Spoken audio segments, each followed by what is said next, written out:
or somebody that you might know closely. Um, I just figured as a kid, this was what we looked like when we got older and we fell asleep. I just thought it was part of a natural thing, and it kind of is. However, it is symptomatic of some very severe sleep disorders that can affect our physical and mental uh, states and our lives and just affect how we feel day to day. And so, as we go through here, this is a pretty comprehensive slideshow. So some of them I just kind of skip over sometimes, just depending on the kind of how the flow of the presentation goes. But feel free to ask questions. Hey,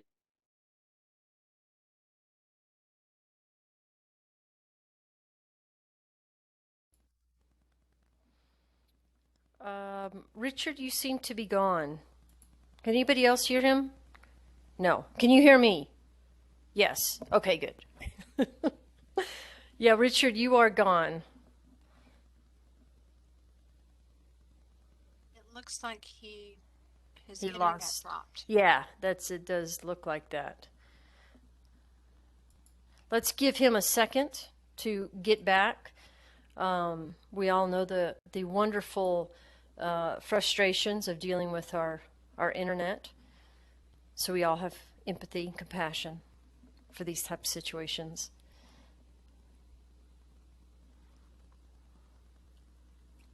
I think it's interesting as we wait for Richard to come back that so many of the things that we grew up with thinking, oh, this is just part of aging, this is just what happens when we get older, isn't necessarily the case. You know, from weak bones to weak muscles to sleep, disorders. So it's kind of nice to know that we have a lot more control over things than we used to think.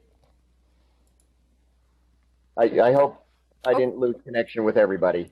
Am I there am I back? you did. You're back now, though. Sorry about that. It's Okay, okay. must have been the wireless. I don't know. Okay. Anyway, what is sleep? Sleep is an important part of daily routine. We all do it.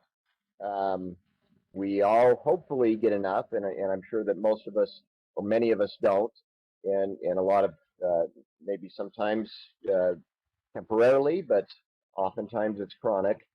But it's essential. It's just as essential to our survival as food, water, and without sleep, we can't maintain those healthy pathways in our brain and really our body.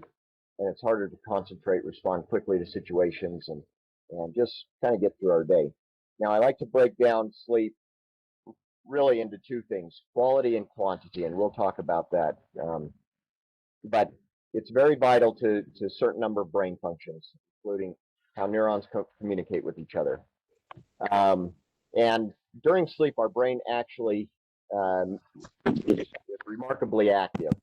And I'll talk about some of those different stages of sleep as we move forward here. And I like to bring those up because I think it's important to us to understand that yeah, we may be getting 8 hours of sleep per night, but what's going on during that sleep, and is it benefiting us while we're in that bed during 8 hours? Okay, so it's still a little bit of a mystery. They're always doing research on it, but sleep affects the brain, the heart and lungs, our metabolism, our immune function, which especially in today's world is very important to many of us. Our mood, disease resistance, and research shows that chronic uh, or poor quality sleep increases our chances of high blood pressure, cardiovascular disease, diabetes, depression, and obesity, among others. So, but these are some of the big ones that I like to point out right away. That poor quality sleep is a direct contributor to these. Okay, so I'm sure many of us have heard the basic 8 hours of sleep per night, and I do want to, and I like to bring up this. this image here because as we age, our need for a certain amount of hours changes throughout our lives. So as infants, of course, look, as you can see, we need a lot of sleep. And if you're a new parent or if you're a person that's taking care of infants, it doesn't seem like they sleep a lot, but generally speaking, they do. Now, they sleep in shorter increments a lot of times because they need to eat and things like that, but they generally sleep a lot during the day. And then as we get older and we progress into childhood and as a toddler and then into young childhood, into our teenager years, and then into our adult years, you can see that the number of hours of sleep decreases, but generally speaking, as we progress into adulthood, somewhere in the 7 to 9 hours of sleep. And they're actually, most adults, most healthy adults, should do pretty good at about 7 hours. And that should help maintain our healthy sleep at about 7 hours. Now, individual needs, everybody's a little bit different. And so some of you out there may need up to 9 hours. Some of you might do a little bit better on less than 7 hours. But generally speaking, most of us around the 7 to 8 hours is what our target should be. Now, the teenager years and childhood years, you can see in there, our kids need a lot of sleep, and they're just not getting it. And we'll talk about that for just a minute in some of the other slides. But we need to be conscientious of this, and it's a struggle. Even with my kids, I've struggled with this over the years, especially since I work nights a lot of the times. Helping them get their sufficient sleep is very difficult. And then I even like to preface the teenagers, I even say into young adulthood, the early 20s, you should probably be closer to this 8 to 10 hours. But as you kind of progress past your early into mid 20s, then the 7 to 9 hours is probably sufficient for you. So that kind of gets us past the quantity. And now we want to talk about quality. What is healthy sleep? So these are a few indicators. Do you need all of these? Not necessarily, but all of these are very good indicators as to whether or not you're getting good, healthy sleep. And so you fall asleep, not within a minute after lying down, but probably around 15, 20 minutes. I even think that's a little bit long. Even around 10 minutes after you lie down is about right for falling asleep when you're ready for bed. Anything sooner than that might indicate that you might have a sleep disorder. You regularly sleep a total of 7 to 9 hours in that 24-hour period. And I like to also, and we'll talk about this too, but keeping consistent bedtime and wake up times is important to assist that. And then while you're in bed, your sleep is continuous. So you don't have long periods of being awake or insomnia. You might have to get up to the bathroom here and there. Maybe there's certain circumstances that may get you up, but we want it as continuous as possible. And then as you wake up in the morning, you feel refreshed. You feel alert, productive. You might, this little side note here, you might feel little dips of alertness during wake hours, which is natural. And we can talk about a nap here in a little bit too. And then your bed partner or family members do not notice any disturbing or unusual sleep behaviors, such as snoring, pauses in breathing, a lot of restlessness. And when we talk about sleep disorders and we send out questionnaires to patients in the sleep lab, it's vital in some situations for us to get that information from a bed partner, that you guys are, or family member, things like that you guys are discussing with each other what you're observing from another during sleep. Okay, so two basic categories of sleep. There's REM sleep, so that's rapid eye movement sleep, and that's basically where we dream, where we consider dreaming to occur. And then there's non-REM sleep, which consists of a few other sleep stages, but we don't have dreaming during that. And each one of those stages is linked to specific brain waves, neuronal activity, and a healthy sleeper will cycle through all of these stages of sleep throughout the night. And you'd think that most of us just naturally we should do this, and that's true. But if we have diseased sleep, and I'll show this to you, very often I see people not arrive at especially stage 3 and into stage REM sleep. They usually spend a lot of their time in stage 1 and 2 because of what's going on physically while they're asleep. Okay, so as you can see, kind of a generic time frame here from 11 p.m. to 7 a.m. So you go to bed, and then you cycle through somewhere usually between 4 to 6 sleep cycles per night for normal adults. But as you can see over here on the left-hand side, where it's broken down into the different sleep stages, we spend longer in stage 3, which is actually our deepest stages of sleep. And then as the night progresses towards morning, you can see where our REM stages get longer and longer, and we have reduced amount of stage 3 sleep. And many of you might be familiar with waking up in the morning, maybe the alarm goes off, and you wake up from a dream. That's probably because very commonly you're REM stage early in the morning.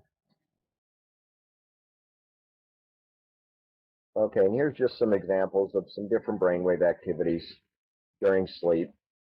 You can see there. And so you can see how the brain does have some similarities in these different stages. Stage 3, you can see how they have these big waves. Okay, so we talked about a little bit of unhealthy sleep.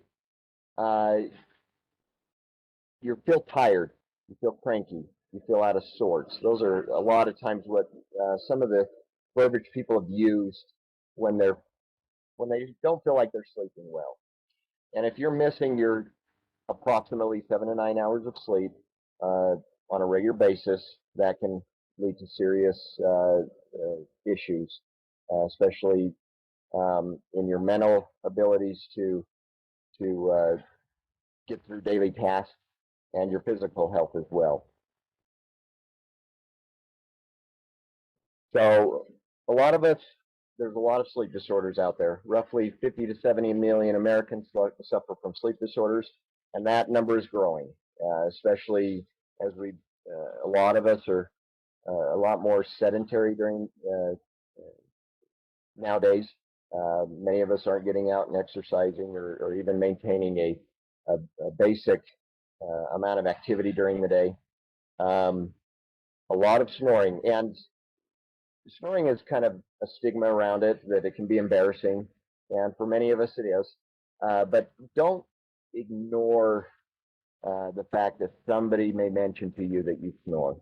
Snoring is an important indicator for certain sleep disorders, especially sleep apnea. And if somebody is telling you that you're snoring regularly, that you snore loudly, don't ignore that symptom. It's important to be aware of that. 38% unintentionally falling asleep during the day. You know, that's over a third of us. I think this number is underreported, but around 5% of us have reported nodding off while driving. And a lot of automobile accidents occur each year. We often turn on the TV and hear about somebody that fell asleep at the wheel, things like that. It's very, very common. And drowsy driving, a lot of fatalities, a lot of accidents, a lot of non-fatal injuries happen in the U.S. each year. Okay, so what type of sleep disorders? The most commonly reported is insomnia. And I like to point out that insomnia can be temporary. You know, maybe you have a little bit higher stress because of what's going on at work or a family situation or things like that. That can cause temporary insomnia. That's not as as detrimental to maybe our long-term health, but chronic insomnia is a lot more unhealthy for us, and we need to keep aware of what's going on. And if you are mostly having periods of insomnia, be aware of that and take note of that. Obstructive sleep apnea is one of the big ones that we deal with in the sleep lab. So that's, and we'll talk about that here in a little bit, exactly what that is. And a lot of men and women deal with this. Approximately 25% of men and approximately somewhere in the 10% of women do have obstructive sleep apnea.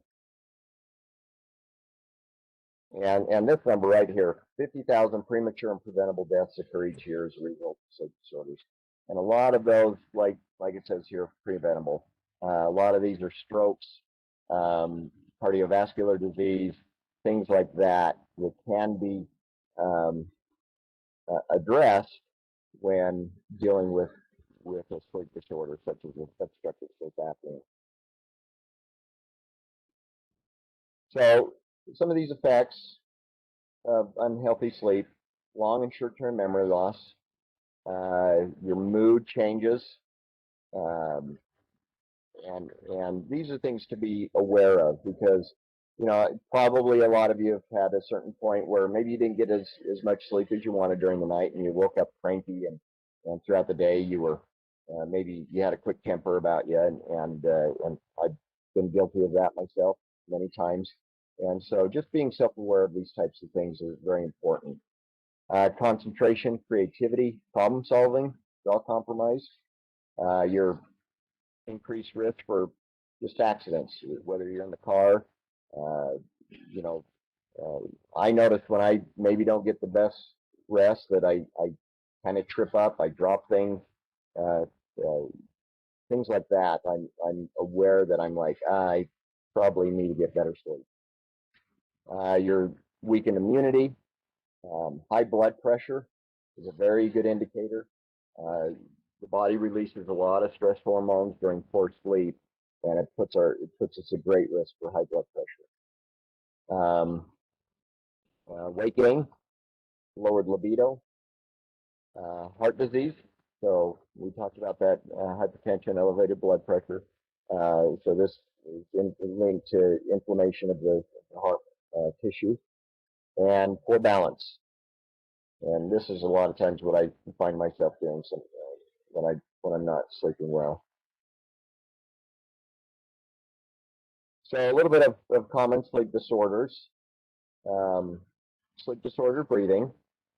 So that's what we. Sorry, I got a message on my phone. Sorry about that. So sleep disordered breathing, and those basically break down into obstructive and central sleep apnea. So obstructive is a physical blockage of the airway. Central sleep apnea is more linked to a central nervous system where the brain actually shuts down the drive to breathe. So insomnia, so that's where we're not sleeping. Restless legs, that's very common in today's world too. A lot of us have the sensation to want to move our legs, or we get uncomfortable legs when we're trying to rest, or things like that. And it can cause a lot of delayed sleep onset for a lot of individuals. And then periodic limb movement disorders, where we move our legs, we kick a little bit during sleep. And then not as common, but we see it here and there, parasomnia. So that's things like night terrors, nightmares, sleepwalking, grinding your teeth, and a few of the other ones, which a lot of sleepwalking, sleep talking, and things like that usually occur when we're younger, in our younger years, and a lot of times we'll grow out of that. Not always, but in all situations. So some interesting research has been out there, and I bring this up briefly just to show that the way, and I've noticed this in my own family, parental sleep duration is directly connected to their child's sleep behaviors, regardless of other behaviors. So that's very important information for a lot of us as we try to put together a healthy sleep program for ourselves, our families. But they did notice that a child's sleep behaviors is directly related to the parents.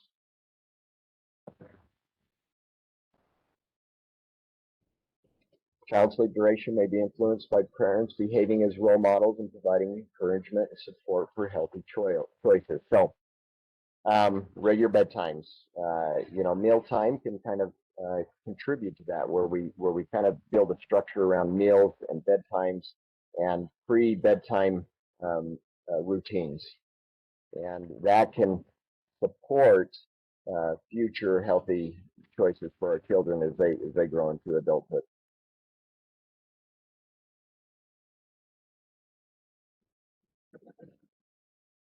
Okay, so obstructive sleep apnea. Basically, this is one of the big ones we see at the sleep center. So it's a physical problem that during sleep, the patient's tongue and other soft tissue in the palate kind of relaxes and falls back, and it blocks off the throat, closing the airway. So as the chest is trying to expand to inhale, no air is entering the lungs because of that collapsed airway. And the blockage can differ from person to person. The severity of how often that happens can vary from person to person. And we categorize it from mild to moderate to severe in terms of when we're reading our reports and trying to diagnose patients. And the condition appears to develop more frequently among people who sleep on their back, middle age, weight, overweight has something to do with it, and mostly male individuals will suffer from this.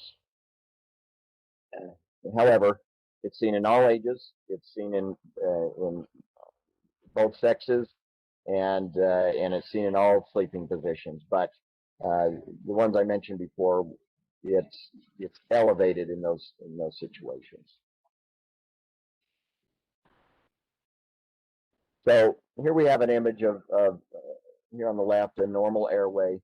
This person is you can see that there's no blockage preventing the movement of airflow from the nose and mouth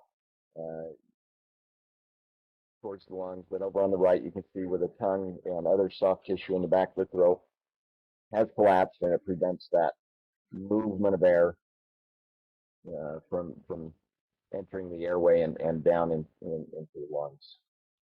So you can see where it's a physical limitation. So symptoms, and I hear these all the time. So patients are very aware that these things are occurring, and they know that something's not quite right. So dry mouth, short-term memory loss. Now, arterial wall thickening is something that you're not going to notice without testing from medical procedures, but that is very common. Impaired job performance. And we talked about some of these other ones, like temperamental behavior, but morning headaches, very common in people with untreated sleep apnea. Heavy snoring, gasping, high blood pressure, the fatigue during the day. You wake up, you don't feel like you had a good night's rest, and believe it or not, even insomnia. So maybe during the day, a lot of individuals that suffer from sleep apnea take long naps, and so when they go to fall asleep at night, they may have bits of insomnia because of their longer nap during the afternoon. So some of these symptoms are also risks that we talked about: high blood pressure, heart failure, increased stroke risk, increased diabetes. It leads to weight gain, and then even sudden death, impotence, acid reflux, and depression. So these are all high risk illnesses related to untreated obstructive sleep apnea. So heart disease is quite common, and with untreated sleep apnea, we see a lot of arrhythmia. So those are irregular heart beats and heart rhythms, especially things like atrial fibrillation. We see elevated heart rates during sleep, which somebody would mostly see during periods of of exercise, and then you have a short periods of exercise related elevated heart rate, but that should go back down to normal levels. But for a lot of individuals, we see elevated heart risk while they're asleep, which is very stressful to the heart. And your risk of heart failure, coronary heart disease are quite high with untreated obstructive sleep apnea. So essentially what's going on here is as the airway collapses, you're not getting air into the lungs, which means you're not getting sufficient oxygenation to the lungs, which means your blood can't carry oxygen to the rest of the body, so to the brain, the other vital organs, and things like that, in order for it to function correctly. And it also causes the chest to work harder, increasing pressure changes in the chest wall cavity, which can contribute to those cardiac arrhythmias. So here's an example of what we look at in the sleep lab, just to give you an idea of what's going on here. So over here, we have a couple of sensors on this individual. We have what's known as an airflow. So this is a sensor at the nose and the mouth that picks up the movement of air as you breathe. And then we have a belt on this individual that goes around the chest that expands and contracts with the chest as they're breathing. Well, each one of these marks here, these little purple and red marks, this is where there was a constriction in the airway that prevented that movement. You can see where these pauses, and this is a 5-minute window. So this individual, approximately 1, 2, 3, 4, 5, 6, 7, 8 times during this 5-minute window, had restricted airflow, causing these apneas. And each one of these apneas for this individual are at least 30 seconds, if not longer. So this is quite stressful. If you want to try it at home, you can go ahead and exhale, and at the end of your exhale, try to hold your breath for 30 seconds and see how stressful that is. And this is usually what's occurring with an apnea. The person is exhaled, and there's not enough pressure now to keep the airway open, and their airway collapses, and now their lungs are essentially deprived of the air that they've exhaled, and now they're trying to hold their breath for 30 seconds. And I've seen much longer than this, but this is a very typical image of somebody that has severe sleep apnea, and this is very common.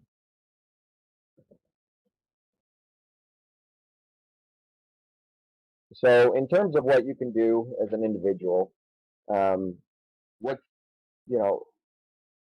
like I said, be aware of what healthy sleep is. You should, like we talked before.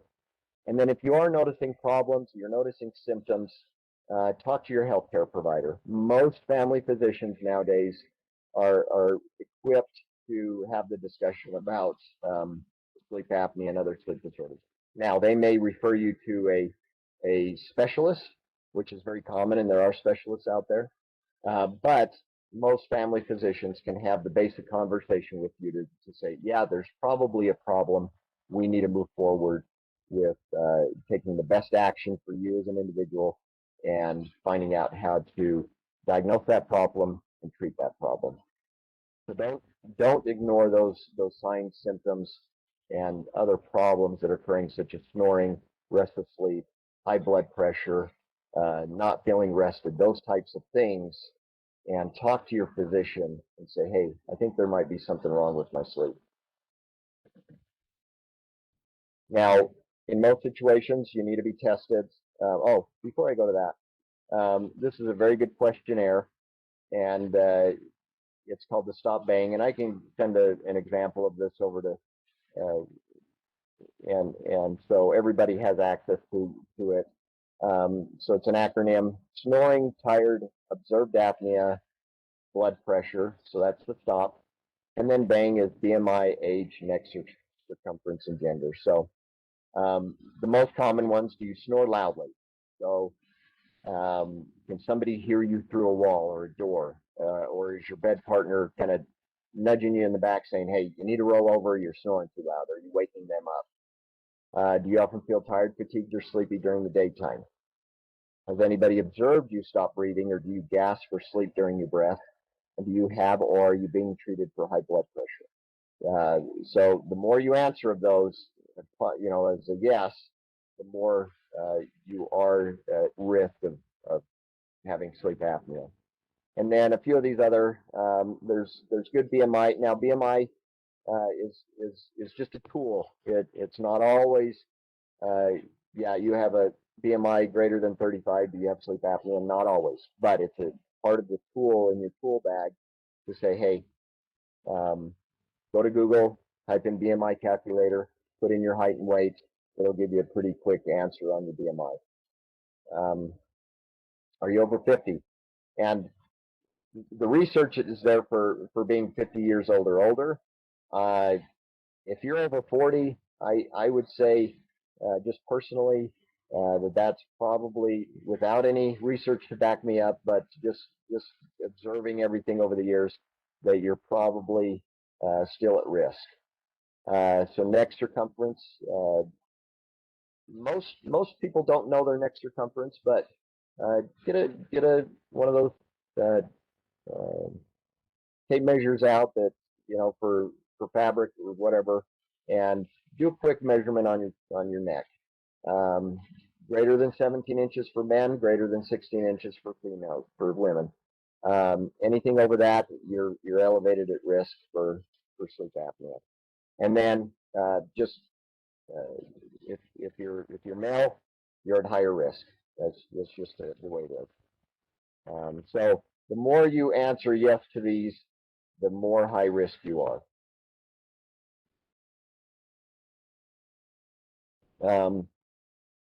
So testing might be necessary for a lot of you, and to properly diagnose, you need to be tested. Testing is not cheap. It is an expensive process. It's not always the most comfortable, but it is essential to at least getting the correct information so that you can move forward with any treatment options. And so you might be referred to a sleep lab. And the nice thing, so here's an individual, just an example of what you look like when you come to the sleep lab. And there's a bunch of wires and sensors that we attach to you. But there is at-home testing as well. You can see over here on the right that at-home testing is not as comprehensive. But when you're looking for obstructive sleep apnea, it's a very good tool, and it's a lot more convenient for a lot of individuals, and it's more cost effective. Now, is it for everybody? No, but it is. We're able to get a lot of information on most home sleep testing devices. And then as your treatment options, there's a lot of treatment options.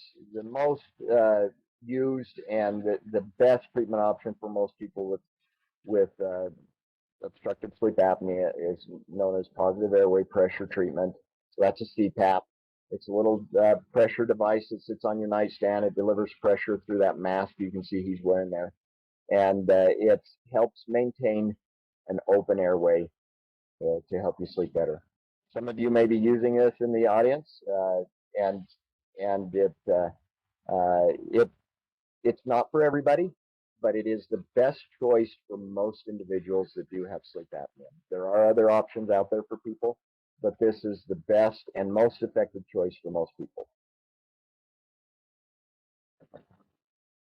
So this is just an example of a graph of what we see in the sleep lab. So you can see kind of over here on the left side, before we put the CPAP on this individual, this is their oxygen.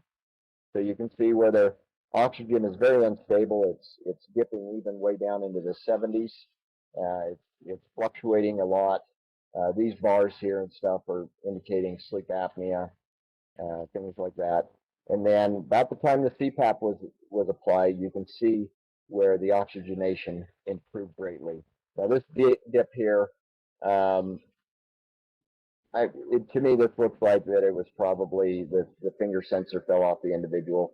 But sometimes we do need to tweak the CPAP to better treat the individual. Not everybody needs the same pressure. As you can see here, down here, the pressure graph where during the study, the pressure was increased incrementally, and it eliminated most of this individual's uh, sleep disorder breathing event, and it greatly improved their oxygenation during that night. So it's a very, very great tool for treating people. Here's another graph, a little bit more colorful, but you can see where before the CPAP was applied, a lot of hypopnea is a type of obstruction in the airway.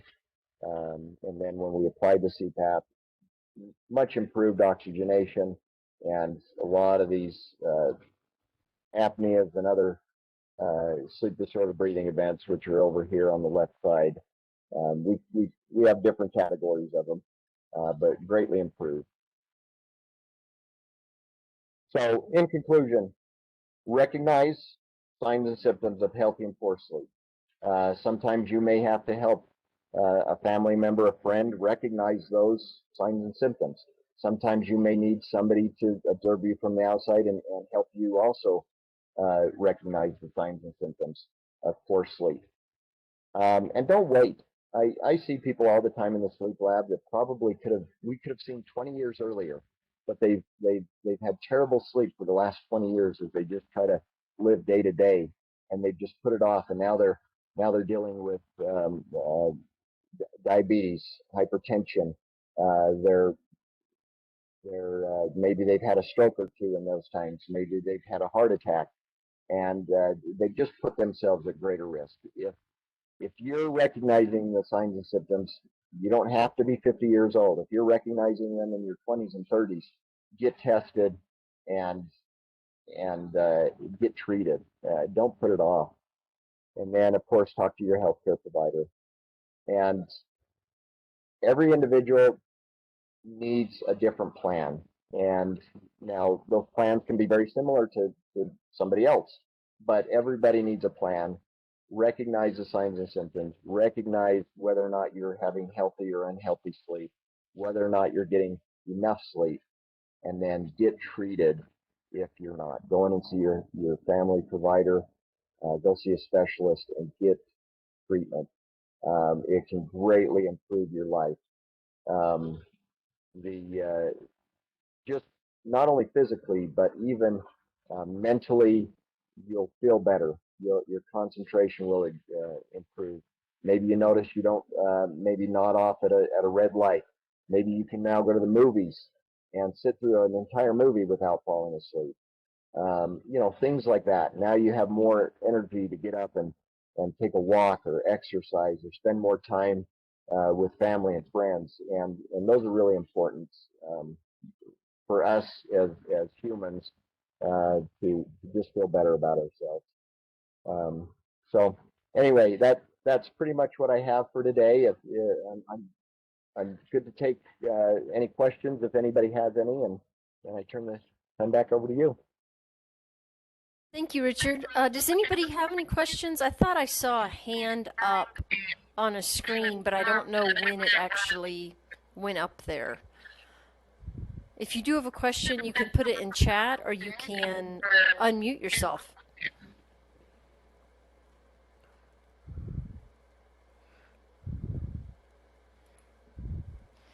Hi, my name is Shauna. Oh, sorry. No, go right ahead. Go right ahead. Thank you. Richard, that was a great presentation. Thank you. I've had sleep apnea. I can't even remember how many years ago, but scary the thought of how many brain cells I was losing from snoring and my oxygen level. I got an echo. It's just Richard's microphone. Oh, okay. Yeah, it might be. Yeah, I'm sorry. My microphone might be a little a little That's off. okay. I just didn't want to if it was causing problems. I've got a question though, is that I wear a my sleep app machine all the time, but still in the evening I can sit down and watch TV at 8 o'clock, and 15 minutes later I'm out for 2 hours or so, and it seems like just a moment. Is that still part of the sleep apnea, or I mean that's what used to happen too? Does it need to be adjusted, or is that just me? He's going to unmute. Yeah, there you go. So, yeah, I would say CPAP do need to be adjusted as time goes by, especially if you've been using it a long time. There's something, I didn't touch on this. Nap times are appropriate for a lot of individuals. Now, nap times need to be short. Long nap times, like I touched on, can contribute to insomnia and other things, but short nap times of about 15 minutes, maybe 10 minutes for some individuals, maybe 20 minutes, earlier in the afternoon are just fine. Now, if you're getting home and you sit down, let's say before dinner, and you're out for an hour or two, and I would say, especially if you're using CPAP, you might need to be reevaluated, and you might need a pressure change to help optimize what's going on during your sleep. That's very common. Okay, I appreciate that. For a while. Thank you very much. You're welcome. Yeah, I miss out on a lot of night hours I could be doing things. Yeah, get that checked out because it can be optimized. Yep. Okay, thank you. You're welcome. Richard, we have a question in the chat here from Holly that says, can sleep apnea be genetic? Yes, it can. It runs in families. I don't know the exact science behind the genetics in it, but it does run in families. It can be genetic, yes. So and they actually take that into account in family history of sleep apnea when you're going through the questionnaires and things like that. If you have a family history of sleep apnea, you're at greater risk as well.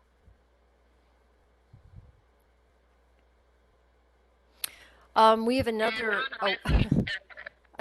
question in the chat that says, is narcolepsy genetic? Yes, it can also run in families. Narcolepsy is very rare, but yes, it can show up in families. Narcolepsy is another one that it is determined a lot by the questionnaires that are sent out when you get evaluated in a sleep lab. And there's very specific questionnaires that if you think you're at risk of narcolepsy, you should be evaluated. And the questionnaire should include very specific questions about that. And some, for example, one of the specific questions, do you fall asleep while laughing or crying or being emotional? And so there's something about being emotional that triggers an immediate response to falling asleep, and even cataplexy, which is loss of muscle tone, and you kind of go limp and fall limp.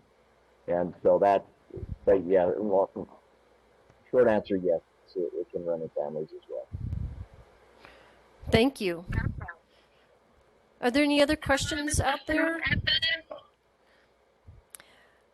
Richard, I have to say this is really helpful. I think that, so many of us don't want to look at the signs, are fearful of going to our healthcare provider about different things, and maybe we're finding that, there are solutions to these things that aren't that invasive, and sleep is kind of that foundation to so many things. If you want to exercise, if you want to eat healthy, all of those things are impacted by not being able to sleep or not getting a good night's sleep. So we're talking about foundational stuff here, and I really appreciate you giving this information to us today.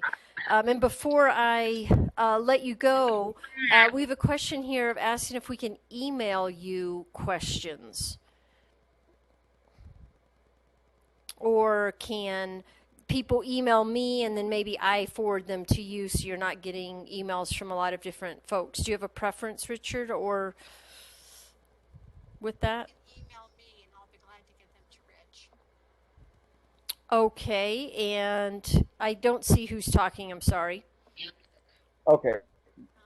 Yes. Yeah. It's the emails I send out, and Sadie Mae also has my email Oh, address. okay. Okay. Great. Then that's great. Yes, Sadie is That way we saying can send them perfect. all at one time rather than one and one Of course. and one. Yes, wonderful. Okay, then I think we're set with that because Sadie is saying perfect, and so I think we're all good. Thank you, Kim. Now I see who's speaking. Thank you. I appreciate that. All right. Well, thank you again for being here today, and thank you, Richard. Wonderful presentation. Very, very helpful. And to everybody who has joined in today, thanks for being here. Healthy Lifestyle link is in the chat. Be sure and grab that. And next week, we do have, oh my gosh, we got a really good presentation next week. Because, of course, it's with yours truly. 2022, the year of exercise, given by me, Paige Corley. We're going to be talking about how to successfully add or increase your exercise routine in 2022. We're going to talk about goal setting, what exercise forms are important, and how to get started. So join me next Tuesday for that presentation. Have a wonderful day. Be safe out there, and we'll see you next Tuesday. Thanks, everybody. Thank you, Richard. Thank you. Bye-bye. Thank you. Thank you.